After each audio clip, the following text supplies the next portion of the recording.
Ang daming nakamiss kay Angel Locsin ngayong bagyo. Di ba nga, palagi kasing nangunguna noon si Angel sa paggawa ng paraan, pagbibigay donasyon, pagbibigay impormasyon tungkol sa bagyo.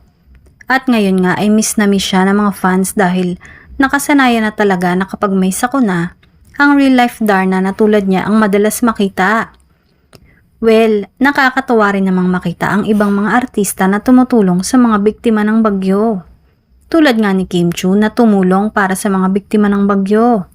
Sa ganitong paraan nga, mas nai-inspire ang ibang mga tao, tulad ng mga fans na nagpaabot din ng tulong.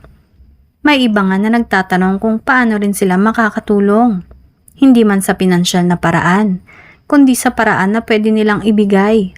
Tulad nga ng pagbabalot ng mga ayuda o sa ganitong panahon, mas unahin din sana ng ibang artista ang umayuda sa mga biktima kaysa mag-TikTok ng mga kaartehan nila.